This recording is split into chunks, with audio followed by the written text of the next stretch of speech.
저희가 요한복음 6장에 있는 이 말씀, 사실 저희 교회에서 요한복음 1장부터 쭉 이렇게 설교를 하고 있는데 참 목사님한테 부탁을 받고 무슨 말씀을 할까 생각하다가 우리는 하는 대로 하는 게 좋겠다. 그래서 제가 사실은 다음 주 우리 교회에서 하려고 사실 준비를 했던 설교는 여러분들은 빨리 준비를 했지만 그래서 그 말씀 함께 나누는 것도 좋겠다 하는 생각이 들어서 그 말씀 함께 나누겠습니다. 여러분이 그 독일 심리학자 중에 우리에서 잘 알 겁니다. 에리히 프롬이라는 사람이 사회가 병들었다라고 할 때 세 가지 증상이 나타난다. 첫째는 사람들을 대할 때 이제 적대감을 갖는다. 볼 때 그냥 분노하는 거예요. 두 번째는 사람들 믿지 않는 것입니다. 무슨 말을 해도 안 믿어요. 저기 다 저렇게 친절하게 얘기하는 것 같지만 저게 다 잔사 속으로 하겠지. 어떻게 목사가 저렇게 얘기하는데 헌금 많이 하라고 하겠지. 계속해서 의심하는 겁니다.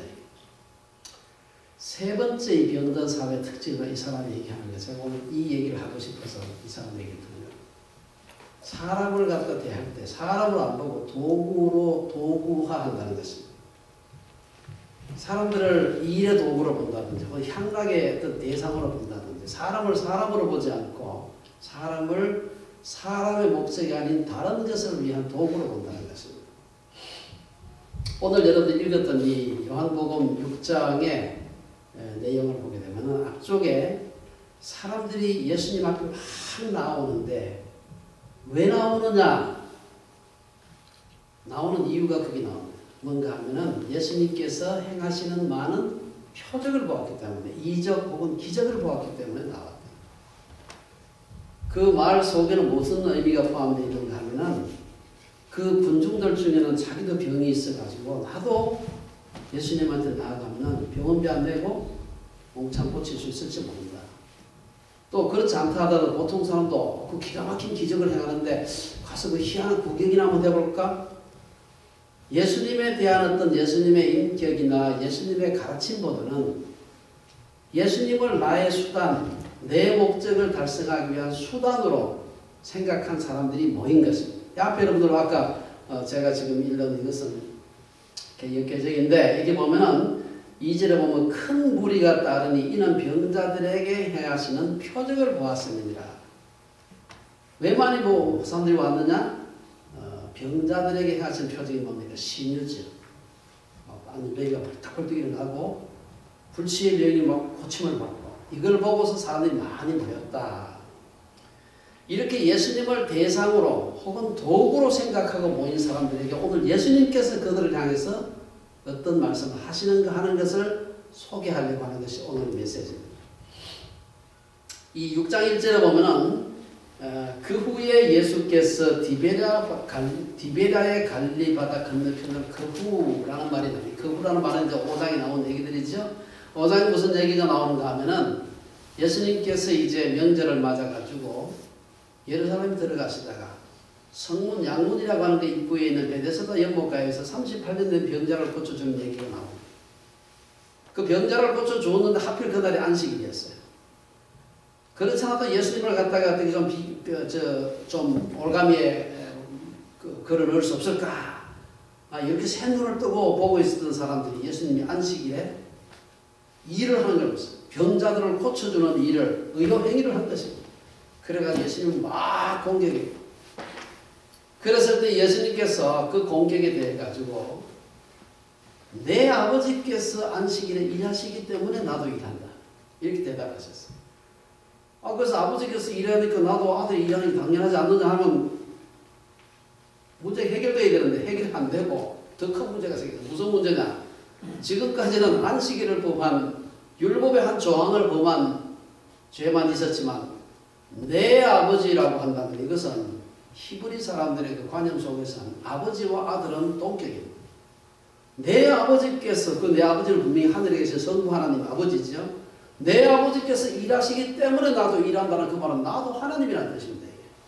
그래서 안식일 범한 정도가 아니고 신성 모독죄로 죽기 살기로 유대인 지도자들이 예수님을 공격을 하게 됩니다. 그들의 공격을 받으면서 예수님께서 하신 말씀이 나는 아버지께로부터 이제 더 큰이라 소리를 하시는 거죠. 나는 아버지께로부터 심판과 영생을 줄 수 있는 권세를 받았다 라고 얘기합니다. 그러니 얼마나 대단한 기가 막힌 그 논쟁, 공박 이런 공격이 있었겠습니다. 이 엄청난 일이 있고 난 뒤입니다. 이 일 후에 예수께서 디베랴의 갈릴리 바다 건너편으로 가셨다. 여기 보면 여러분이 그 디베랴의 갈릴리 바다 여기 우리 그 원래 원어에 보면은 디베랴 바다 혹은 갈릴리 바다라 갈릴리 바다 혹은 디베랴 바다라고도 불리는 그 바다다 이렇게 나와요. 여러분 디베랴라고 하는 것은 영어 표현 원래 원어에 티베리우스 하는 로마 황제 이름입니다. 갈릴리 바다를 갖다가 디베랴 바다라고도 티베리우스 황제의 바다라고도 이제 이름을 갖다 다시 붙였어요. 여기서 왜 요한이 디베랴의 바다 혹은 디베랴 바다 혹은 갈릴리 바다라고 하느냐? 여러분 요 성경을 볼 때 그냥 보면 안 돼요. 요 말 한마디 속에 여러 가지가 의미가 들어 있습니다. 지금 이 요한복음을 읽는 독자가 누구냐 하는 걸 생각해 봐야 돼요. 갈릴리 바다 그러면 갈릴리 동네 혹은 그 팔레스타인에 사는 사람들은 그 원래 대대로 살아왔던 사람들은 갈릴리 바다가 어딘지 알지만 이 글을 읽을 때 요한이 어디 있었느냐? 이 요한복음을 쓴 요한은 오늘날 터키 서부 지방에 있는 소위 소아시아 지방이죠. 그게 에베소라고 하는 도시에서 목회를 하고 있었어요. 그건 팔레스타인이 아닙니다. 한참 여러분 지도 보면은 그 북서쪽으로 한참 올라가야 되는 거예요. 지금 터키 지방이지.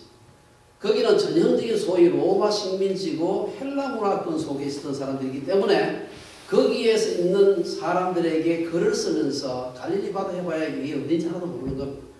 디베리아 바다라고 하면 이거는 로마 황제가 그 당시에 로마 황제가 예수님이 십자가에 못 박히던 그때가 디베리아 황제가 가이사로 시저로서 등극하고 제위하고 있어요. 그렇기 때문에 디베리아 바다라고 하면 누구나 다 알아듣는 것입니다. 그 디베리아 바다. 그렇기 때문에 갈릴리 바다 혹은 디베리아 바다라고도 불리는 그 바다 건너편으로 가셨다. 이렇게 얘기를 하는 것입니다. 그래서 우리가 이 정도 이제 그 배경을 우리가 생각하면서 이제 다음 보고 있습니다.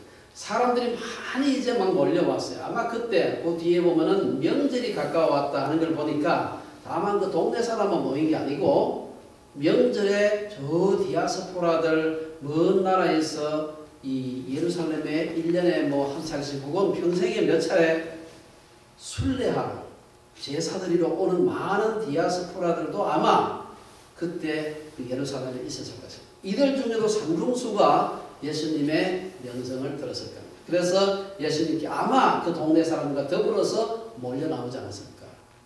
오늘 본문 뒤에 보면 5,000명의 사람들이 모였다. 이 5,000명 속에는 성인 남자들만 얘기하는 거예요. 그래서 아마 그때나 지금이나 했었던 교회나 어디나 다 여자들이 많습니다. 네. 또 애들도 있었겠죠. 다 합치면 최소한 10,000명은 넘었을 겁니다. 10,000명이라고 하는 사람들이 모이려고 하면요. 굉장히 어렵습니다. 이 사람들에게 설교를 하려면 어디에 뭐 특별히 만들어 놓은 큰 목단한 그런 연단 같은 게 있어야 되는데 누가 그걸 만들겠어요? 하나님께서 만들어 주신 연단이 있었겠지. 어딥니까? 산에 올라가, 산에 올라가면 예수님께서 좀 높은 데 올라가시고 그 따라온 무리들은 저 밑에서 한꺼번에 다 딱 보이는 거죠. 그래서 보면은 오늘 본문에 이 3절에 예수께서 산에 오르사 제자들과 함께 거기 앉으시니 묵직하게 예수님을 서시고 그 옆에 제자들이 있고 이제 수천 명, 10,000명 이상의 사람들이 지금 있는 것입니다. 그러고는 이제 여기서 설교를 시작하는 것이 오늘 이 얘기입니다. 이런 우리가 배경 지식을 가지고서 우리가 오늘 이 오병이어의 사건을 보아야 되는데 여러분 사복음서에 보면은 마태, 마가, 누가, 요한복음을 보면은 예수님이 행하신 많은 기적에 대한 얘기가 나오는데 오늘 이 소개하고 있는 요한복음 6장에 나오는 이 오병이어의 기적 오늘 여기서 표적이라고 그러긴 하는데 이것은 사복음서에 다 나오는 유일한 기적입니다. 그만큼 이게 중요한 의미가 있는 기적이라는 것이죠. 여러분 성경에 보면은 여러분 그 크리스마스 때가 되면 크리스마스가 얼마나 중요합니까? 하지만 크리스마스를 기록한 사복음서 중에 성경 마태복음하고 누가복음밖에 없어요. 마가복음에도 성탄에 대한 얘기 없습니다. 요한복음에도 성탄에 대한 얘기 아예 없어요. 사복음서에 다 기록하고 있는 사건이 몇 개 안 됩니다. 대표적으로 이제 예수님의 순환과 부활에 대한 사건. 이건 사복음서에 다 기록하고 있어요. 그런데 예수님이 행하신 기적 중에서 사복음서에 다 나오는 것은 이 하나밖에 없어요.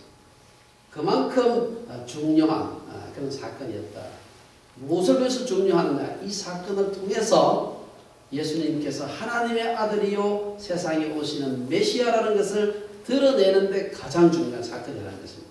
여러분 요한복음 저 뒤쪽에 가보면 사도 요한이 요한복음을 쓴 목적을 아주 명확하게 소위 말해서 목표 진술을 하고 있습니다. 이게 뭔가 하면은 예수께서 세상에 오시는 구주이심을 드러내기 위해서 이 21장까지 이 글을 쓴다고 하는 명확하게 저술 목적을 밝히고 있고 그 저술 목적에 가장 적절하게 사용할 수 있는 표적이 바로 오병이어의 표적이죠.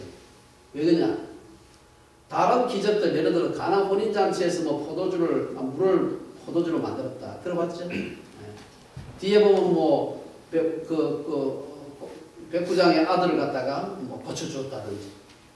이거는 몇 사람밖에 못 봤습니다. 가나 혼인잔치에서 사람들이 많이 왔지만 뭐 그렇다고 다 따라다니면서 예수님이 물로 포도주를 만드는 걸 다 보지 못해서 아마 제 생각에는 종들하고 아마 가나 혼인잔치에서 한 1, 20명 정도가 받지 않았을까. 뭡니까 왕의 그 신하의 아들을 고쳐준 사건을 봐야 그 집에 있었던 종들 몇치하고 그 왕의 신하하고 아마 그것도 한 1, 20명 뭐 정도가 봤을 겁니다. 그 외에 다른 어떤 사건도 이렇게 5,000명 아니 10,000명 이상의 사람들이 기적을 직접 보기만 했어요? 그렇지 않죠. 직접 보아서 보는 사람 모두가 다 배불리 먹는 이 기적을 해가는 거죠. 이거는 누가 착각을 해가지고 혹은 뭐 환청을 들어가지고 혹시는 잘못 봐가지고 이 기적도 아닌데 기적으로 착각할 수 없는 거. 왜냐? 5,000명, 10,000명 이상의 사람들이 한꺼번에 그렇게 다 엉뚱한 걸 보고 엉뚱한 생각을 할 수가 없는 것입니다. 성경에 나오는 사건 중에서 심지어 예수님의 부활조차도 이렇게 많은 사람이 한꺼번에 보지 못했어요. 그런데 오늘 이것은 아주 오픈된 스페이스에서 날은 저물어 가고 배는 고프고 주변에 아무것도 인가도 없고 밥 사 먹을 데도 없고 돈도 없고 이런 상태에서 5,000명, 10,000명의 사람을 갖다가 배불리 먹이고 12광주를 남긴 이 사건 이것은 어느 누구도 안 일어났다. 뭐 이렇게 지어냈다. 이렇게 할 수 없는 그런 사건입니다. 그래서 아마 사복음서에 다 기록을 하고 있지 않나.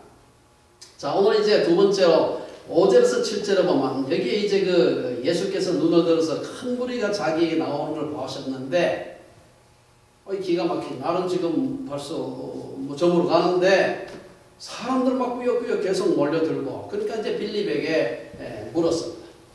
우리가 어디서 떡을 사서 이 사람들을 먹일까? 이렇게 이제 시험을 하는 겁니다.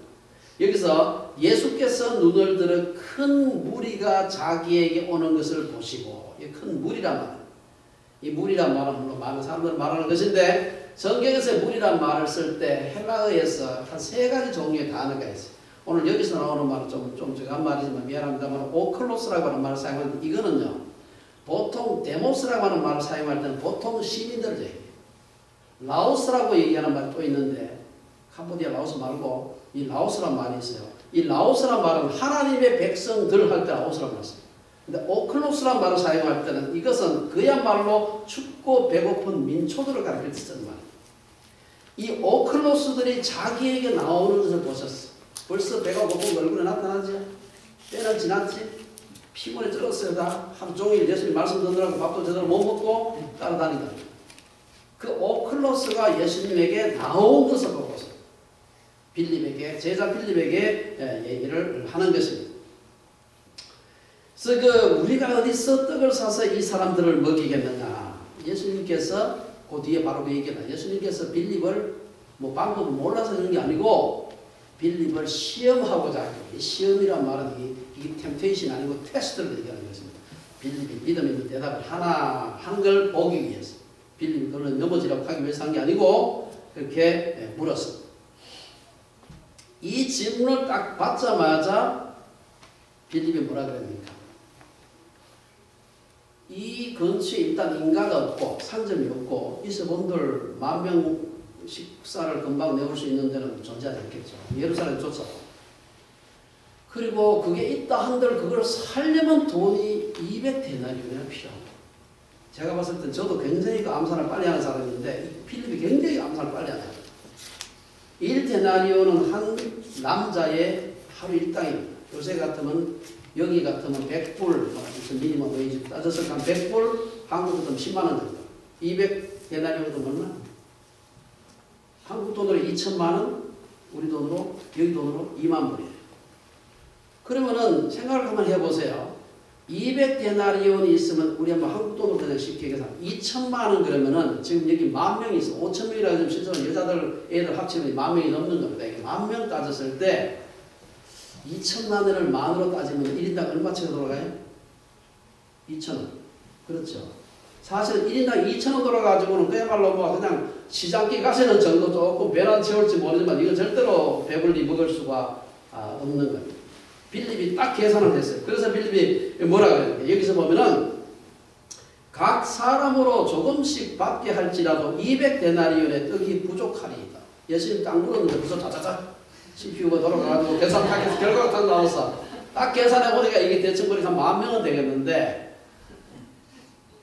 이 다 먹이려면 최소한 200데나리온은 있어야 뭐 풀칠이라도 하지 안 되겠다. 계산 빠르죠? 굉장히 계산을 빨리 하고 숫자 헤아리기도 빠르고 딱 숫자 보면 하나하나 이렇게 헤아리겠어요. 딱 보고 그냥 짐작했겠죠. 대충. 계산을 빨리 했죠.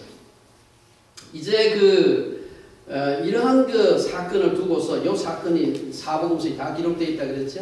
이 사건을 두고서 누가복음에 뭐 어떻게 기록하고 있는가 하면은 예수께서 이르시되 너희가 먹을 것을 주라 하시니 여짜오되 우리에게 떡 5개와 물고기 2마리밖에 없으니 이 모든 사람을 위하여 먹을 것을 사지 아니하고는 할 수 없사옵나이다. 누가복음 조금 다른 각도에서 봤어요.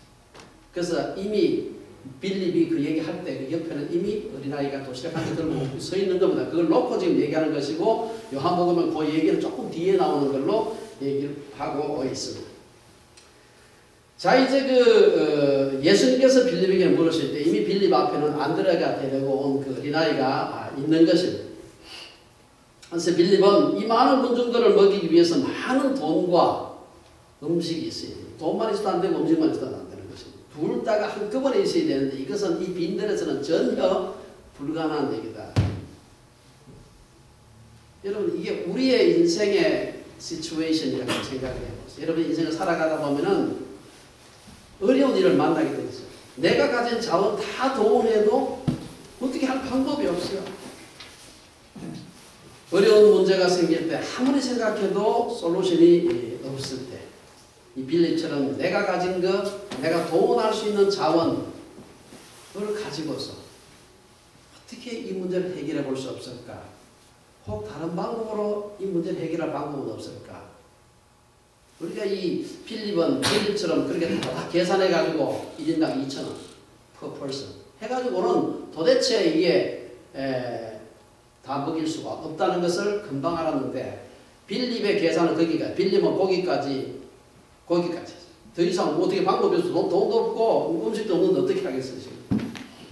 그 다음 두 번째 이제 빌립 말고 또 다른 사람의 솔루션 이게 이제 한번 트라이를 해보는 그런 그 솔루션 그게 바로 안드레의 방법. 이게 이제 8절에서 9절에 나오는 얘기인데 이 빌립은 빨리 계산을 했어요.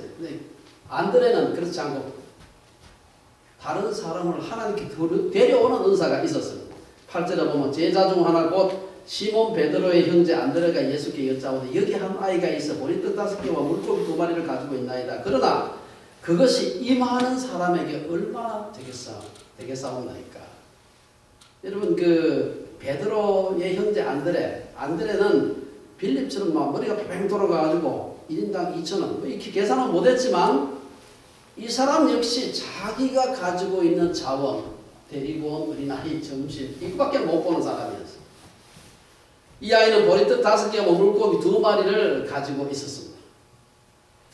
이 아이를 가리키는 말이 이제 그 원어에서 보면은 아주 조금 큰 아이도 뭐 이제 좀 큰 애도 있고 작은 애도 있고 얘는 좀 작은 애. 좀 작은 애. 작은 애니까 점심도 작았었겠어. 아마 제 생각에는 그럴 것 같아요. 여기 뭐 다 구질구질하게 성경에 기록은 안 해놨지만 그 엄마가 보니까 그 유명한 예수님께서 지나가신다는데 네가 가가지고 내가 널 좀 데리고 갔으면 좋겠다면 엄마는 원래 형편이 안 됐던 것 같아.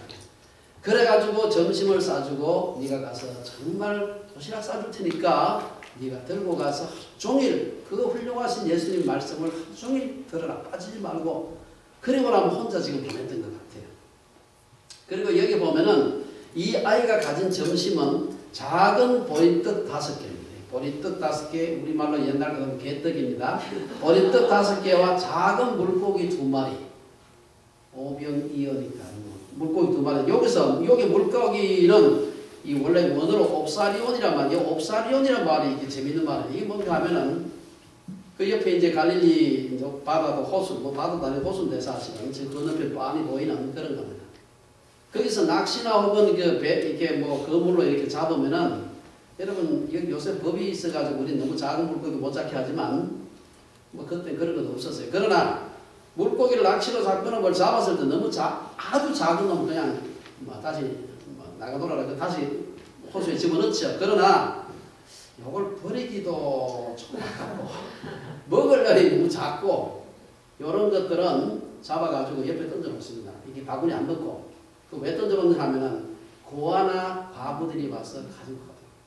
이 참 훌륭한 그 커뮤니티 스피릿인데 이 사람들의 마치 곡식을 거둘 때 다 아무것도 일부러 좀 이삭을 남겨놔가지고 고아와 과부들이 그 이삭 죽고 살아갈 수 있도록 옆에 던져놓는 물고기예요 이게. 그러니까 물고기가 별로 크지 않겠죠. 아마 뭐 얼마 될지만 요만한 거 집에 가져가기는 좀 못하고 뭐 그렇다고 또 그냥 물속에 놔주기는 좀 그렇고 하는 그런 작은 물고기가 옵사리온입니다. 이 요걸 갖다 2마리, 그것도 한 200마리 해당하면 2마리를 딱 지금 넣어가지고 온 것입니다. 아마 그 물고기를 이렇게 소금에 젖어가지고 아이가 먹을 수 있도록 빵 먹으면서 반찬을 먹을 수 있도록 한번 그렇게 해준 것이라고 생각됩니다.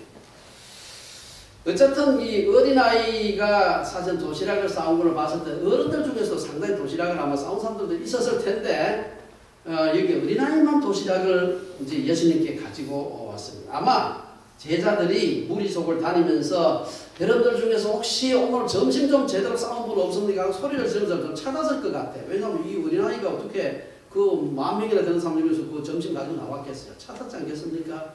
찾았지만 어른들은 제 생각에는 아마 어른들은 계산이 더 빠르니까 딱 생각해보니까 내가 이 도시락은 있긴 있는데 이게 아까워서가 아니고 이거 내가 내놓는다 한들 이 많은 우리들한테 이게 무슨 의미가 있겠나 그러고 아예 안 내놓은 것 같아요. 근데 제 생각에 이 어린아이는 제자들이 막 혹시 점심 싸운 사람 혹시 손 좀 들어보세요 했을 때 이 아이가 번쩍 들어들어요. 왜? 저 제자가 와서 지금 점심 가지고 온 사람 구하는 걸 보니까 지금 내가 존경하는 예수님 점심 갖다 드리려고 그런 게 아닌가 싶어가지고 한번 손 들었지 않나 싶어요. 이 애가 정말 이게 뭐 10,000명 먹일 거라 생각했으면 아예 이해도 안 나왔을지도 모르지. 어쨌든 그래서 이 제자들의 말을 듣고서 이 아이가 그 점심을 가지고서 예수님 앞에 나왔습니다. 문제는 이 안드레 역시 이 아이를 갖다가 예수님께 데려오기는 했지만 그것이 이 많은 사람들에게 얼마나 되겠사옵나이까 아주 그 네거티브한 그런 태도를 취합니다. 사실 많은 사람들이 빌립의 계산하는 신앙은 비판하고 믿음으로 어린아이의 점심을 예수님께 가져온 안드레는 대단히 믿음이 좋았던 것처럼 얘기를 하는데 제가 보니까 그렇잖아. 둘 다 믿음이 별로 없어요. 우리처럼 별로 없는 것입니다. 다만 안드레는 지레짐작에서 포기하지 않고 가능성은 없지만 혹시나 싶어가지고 그러다 이 어린아이 점심을 예수님께 가져왔다는 그 믿음은 아마 빌립보다는 조금 낫지 않았겠나. 빌립은 계산을 빨리 하는 은사가 있었지만 안드레는 무슨 은사? 자기는 뭐 별로 능력이 없어도 다른 사람 데려오는 은사가 있었는데 여기만 이 빌립이 데려온 게 아니에요. 빌립은 이제라도 보면 안드레는 이제라도 보면은 사람들을 예수님께 데리고 온 적이 있습니다. 여러분 안드레가 누구를 전도했는가 하면 그 유명한 베드로를 안드레가 전도했습니다. 안드레보다 훨씬 훌륭한 사람이죠 사실은. 어디에 보면 성경에 어디에도 뭐 안드레가 대단한 뭐 설교를 했다든지 뭐 베드로처럼 3,000명 아니라 뭐 30명 전도했다 이런 얘기도 없어요. 안드레는 사람 데리고 넘는 사람이 없는 사람. 뒤에 보면은 또 어디 나오는가 하면은 이 요한복음 그 12장에 보면 6월절 명절에 예루살렘에 헬라 지방에 헬라인들이 많이 찾아와서 이제 그 유대교에 입교한 헬라인들이 많는데 이 사람들이 예수님을 만나고 싶어 한다는 얘기를 듣고 그걸 누가 데리고 오느냐? 안드레가 데리고 와서 예수님 앞에 소개합니다. 그래서 여러분들 그 어떤 사람은 가가지고 자기가 전도지 나눠주고 뭐 CCC 훈련받아서 사형리 아니면 또 우리 저처럼 내비게이터 출신 다리 예화 이래가지고 전도를 할 텐데 이런 제도는 없어. 대신에 데리고 오는 제도가 있어. 누가 설교 잘한다더라, 전도 잘한다더라 하는 사람한테 데리고 오는 은사가 있는 사람. 이런 전도를 갖다 무슨 전도? 안드레식 전도예요. 안드레식 전도. 전도 방법 이름 딱 있어요. 왜냐? 지는 전도 잘 못하지만 전도 잘하는 사람들 데리고 오는 은사. 이것도 대단한 은사죠? 네. 안드레가 그런 은사가 있는 사람이 있어요. 사실 오늘날 많은 사람들이 인재가 없다 그렇게 얘기를 하지만 인재가 없는 것이 아니라 인재를 예수님 앞에 데리고 오지 않는 것이 문제예요. 사실 인재가 많은데 예수님 앞에 안 데리고 오는 것이 문제예요.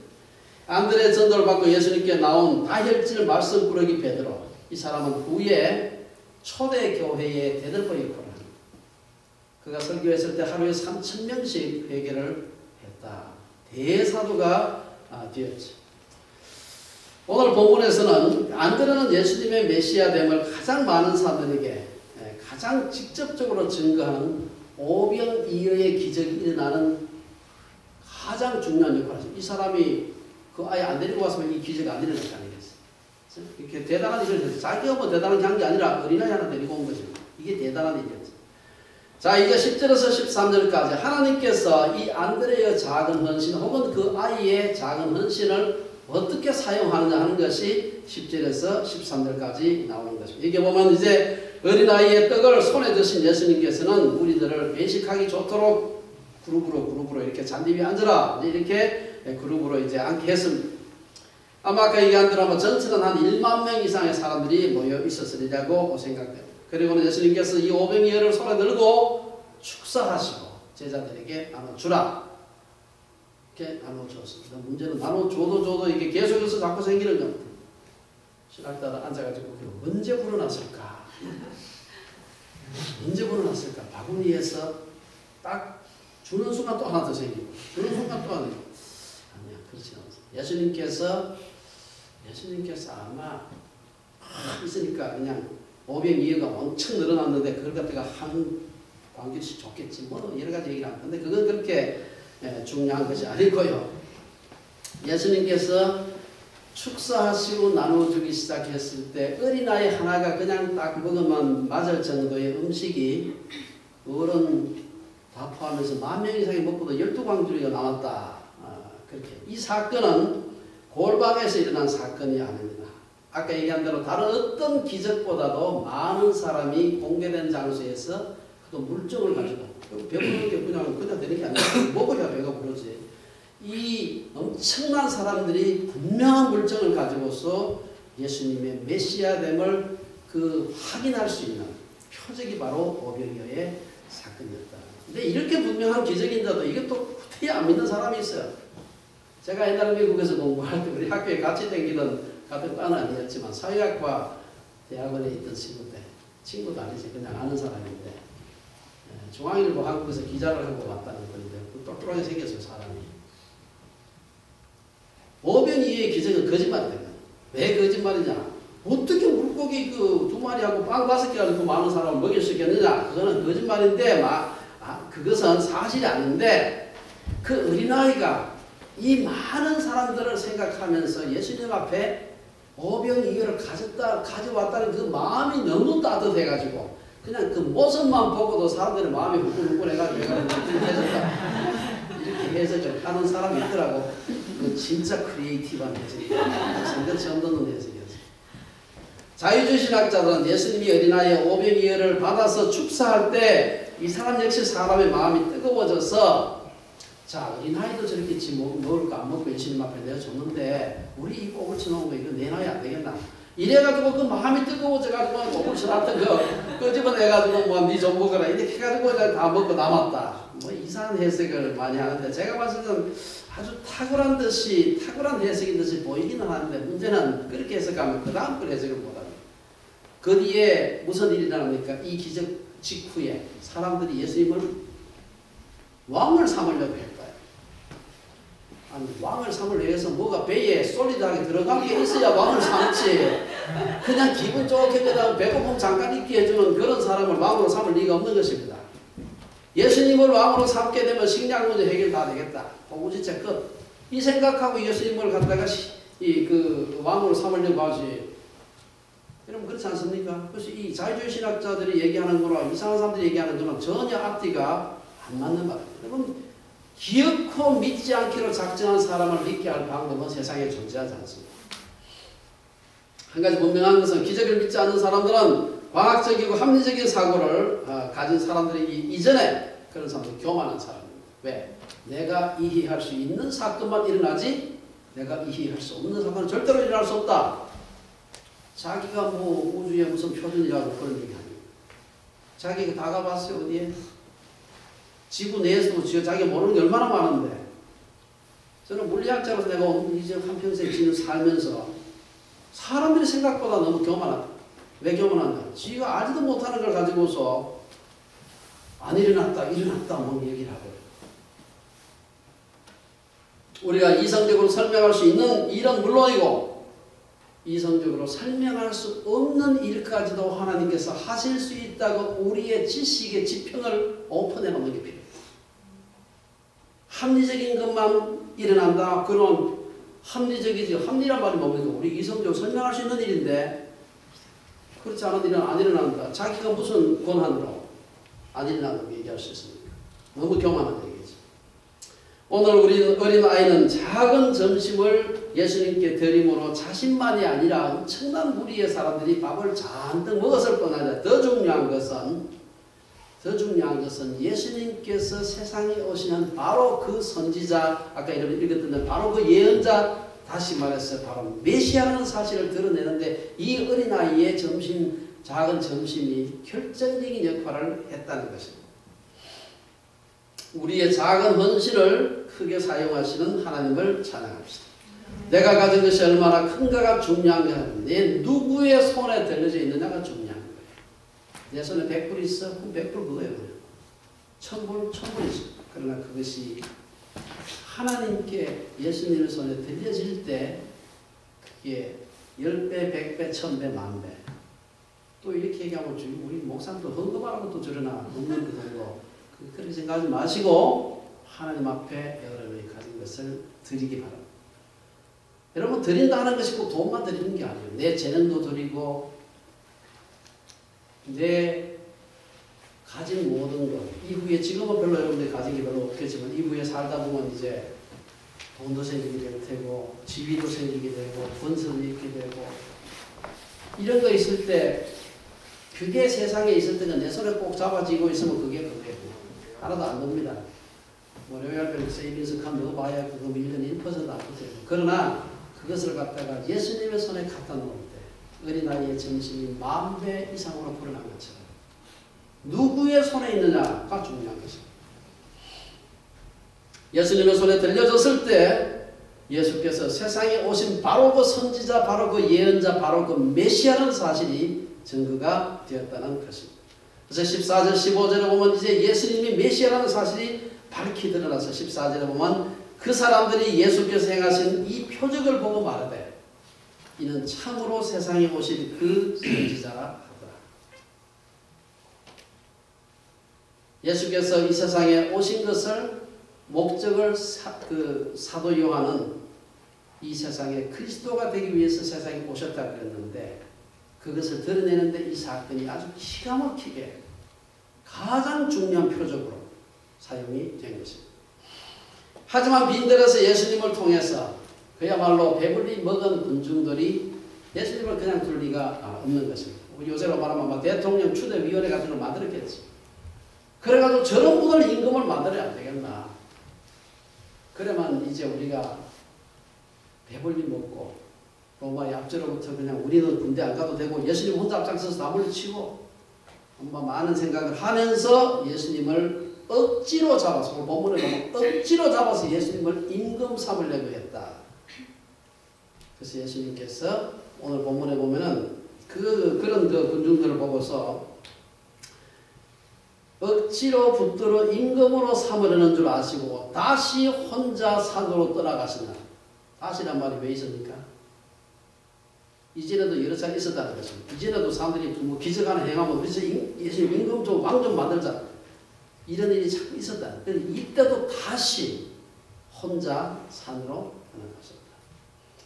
결론적으로 몇 가지 말씀을 드리고 마치겠습니다. 옛날에 어떤 사람이 길을 가다가 한눈을 팔다가, 옛날 지금은 한눈 파는 사람 있습니다. 한눈을 팔다가 이 나무에 걸려 넘어졌어요. 나무에 걸려 확 잡았어요. 괜히 지가 잘못해서 넘어지라고 화가 나잖아요. 그래서 이 나무를 째려보니까 나무에 글귀가 딱 써있는, 뭐라고 써있느냐. 이 나무에 걸려 넘어지는 사람은 앞으로 3년밖에 못 산다.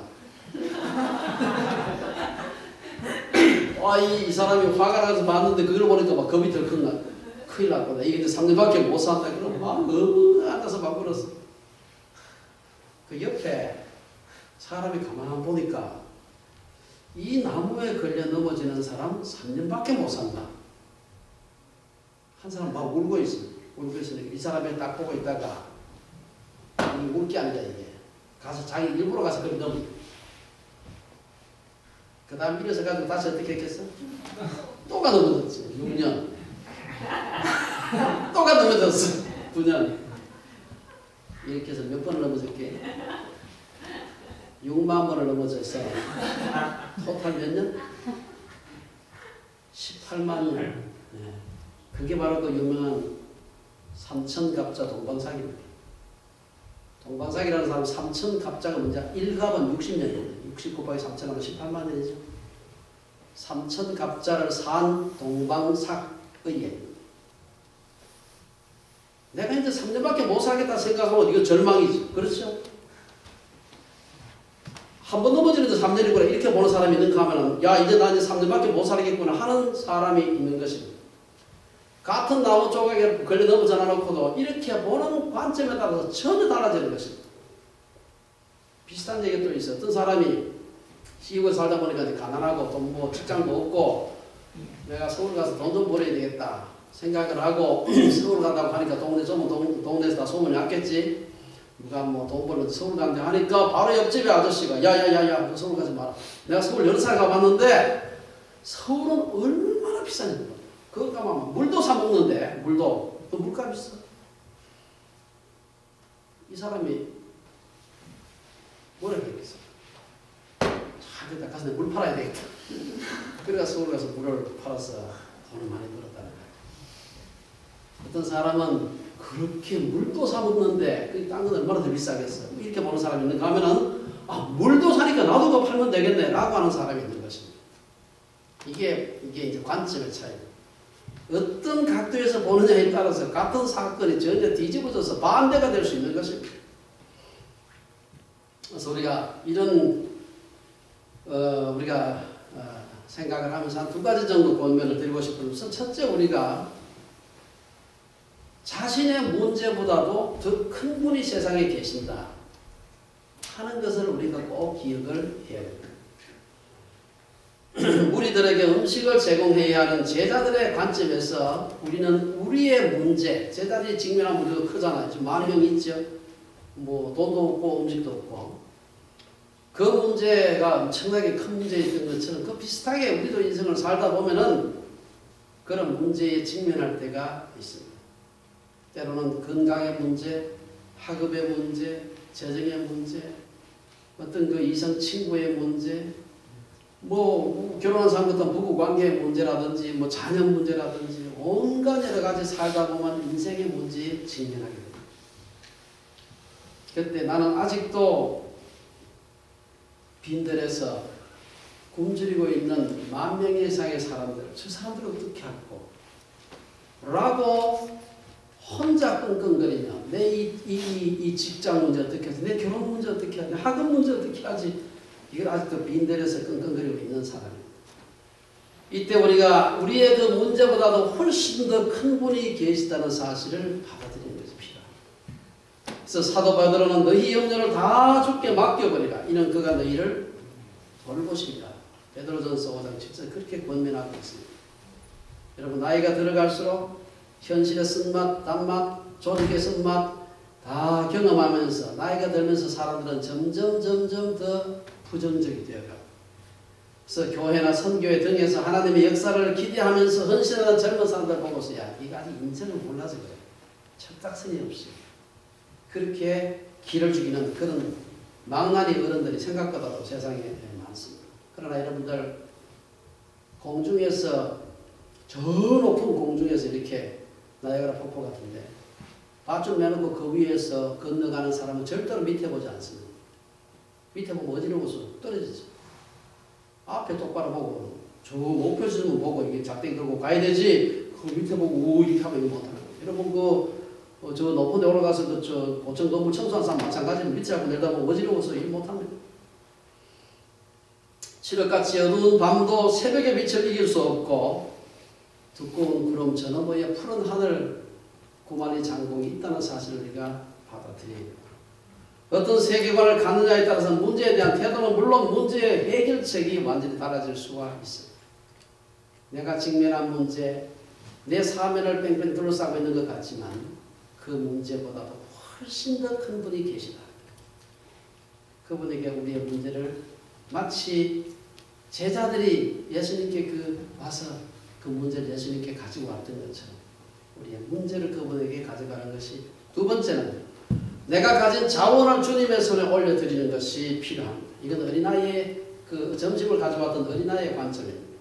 자신이 가진 작은 정심을 예수님께 내어놓았던 이 어린아이와 같이 내가 가진 최선의 것을 하나님의 손, 예수님의 손에 올려드리는 것이 필요합니다. 이것은 교회 헌금 많이 해라 그런 얘기가 아니고 그보다 훨씬 더 높은 차원의 얘기고 그것도 포함될 수도 있겠죠. 내가 가진 지혜와 재능, 내가 가진 자원과 인맥을 주님께 내어놓고 주님의 축사를 받는 여러분 되시기 바랍니다. 내가 가진 오병이어를 예수님의 손에 넘겨드리기만 하면 수천 배, 수만 배 늘어나서 많은 사람을 먹일 수 있게 되는 것입니다. 뿐만 아니라 그 내 재능, 내 가진 것 작은 것 같지만 그걸 통해서 예수님께서 하나님의 아들, 그 선지자, 그 예언자 되시는 분이라는 것을 온 천하에 증거하는 그런 기가 막힌 그런 자원이 될 수가 있는 것입니다. 우리 양희찬님 뭐 작은 것 같지만 그거 정말 주님 앞에 드릴 때 하나님께서 그걸 높이 들어 사용하는 거죠. 아직까지 자신의 오병이어를 움켜쥐고 있는 사람은 없습니까?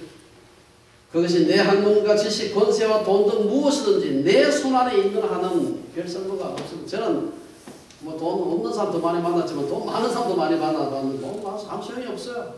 주님께 드려진 돈이라 단돈 100불이라도 가치가 있는 것이 주님 손에 드렸지 않는 거 100만 불 있으면 뭐 하겠어요. 괜히 목만 굳어가지고 정형외과 수술만 받아요. 아무 소용이 없다. 하나님의 손에 내어드릴 때 하나님의 놀라운 기적을 경험할 수가 있습니다. 시편 기자가 말한 것처럼 너희는 가만히 있어 내가 하나님 됨을 알지어다. 하나님께 내어드리고 그분이 어떻게 하시는지를 가만히 한번 주시해서 보시기 바랍니다. 혹시 어차피 없어질 그 오병이어를 가지고 내가 발발 떨고 있지는 않는지 생각해 이거 내가 아무것도 없는데 굶어 죽지 않을까. 저도 그런 경험을 많이 여러 차례 했습니다. 절벽에 위에 서서 뛰어내리면 누가 내 발 받아줄까? 여러분 그 유명한 그 아마 우리 차 목사님 설교할 때 말씀 먹었을 때 목회당 써먹은 짐 엘리엇이 한 유명한 말이 있습니다. 뭡니까? 잃어버릴 수 없는 것을 얻기 위해서 지킬 수 없는 것을 포기하는 사람은 바보가 아니다. 말이 좀 어렵죠? 한 번 더. 잃어버릴 수 없는 것, 영생, 그의 영원한 잃어버릴 수 없는 것을 얻기 위해서 어차피 지키지도 못할 것 포기하는 것. 그는 아주 지혜로운 사람이라는 것입니다. 어차피 나의 오병이어는 내가 영원히 지킬 수 있는 것이 아닙니다. 공부 잘한들 그게 뭐 얼마나 가겠어요. 돈 많아도 그게 얼마나 가겠어요. 인물 좋아도 얼마 있잖아서 화장발 듣지 않는 때가 옵니다. 이 지킬 수 없는 것을 주님 앞에 내어놓고 잃어버릴 수 없는 것을 얻는 우리들이 되는 것이 필요합니다. 예수님이 그리스도이심을 드러내는 기적은 오병이어의 헌신, 오병이어를 그분의 손에 갖다가 놓을 때 일어나는 것입니다. 기적은 믿음이라는 그릇에만 담기는 것입니다. 기적은 기적을 기대하고 믿는 사람들에게만 일어나는 것입니다. 저 멀리 지평선에 구름 한 조각 떠오르는 거 보고서 홍수를 준비했던 엘리야와 같이 오늘날도 그 기적이 일어날 거라고, 이 작은 내 헌신의 기적이 일어날 거라고 믿는 사람들에게 기적이 일어나는 것입니다. 여러분들 삶에서 정말 이 믿음의 기적, 어린아이가 그 어린아이 기적이 일어날 것 저는 예상치 못했겠죠. 그러나 그 작은 헌신을 통해서 10,000명의 무리들이 먹고 예수께서 세상에 오신 바로 그 메시아, 바로 그 예언자라는 것을 증거하게 한 이 기가 막힌 사역의 주인공, 여러분들 모두 그런 주인공 되시기를 주님을 축원합니다. 기도하겠습니다. 주님, 2000년 전 베스다 광야에서 일어났던 한 사건을 생각하면서 빌립의 역할, 안드레의 역할, 그리고 그 어린 아이의 헌신, 하나님 아버지, 이것이 오늘 우리들에게 갖는 의미가 무엇인지 깊이 생각할 수 있도록 도와주시옵소서. 내가 내 작은 이 오병이어를 내 손에 붙잡고 이거 놓으면 죽을 것처럼 바들바들 떨고 있지는 않습니까? 우리가 이거 주님의 손에 올려드리게 해 주시옵소서. 내 걱정에 붙잡혀서 내 인생 다 끝난 것처럼 절망하고 있지는 않습니까? 그것보다도 훨씬 더 크신 우리 주님을 바라보는 믿음의 사람들 될 수 있도록 축복해 주시옵소서. 예수님의 이름으로 기도드리옵나이다.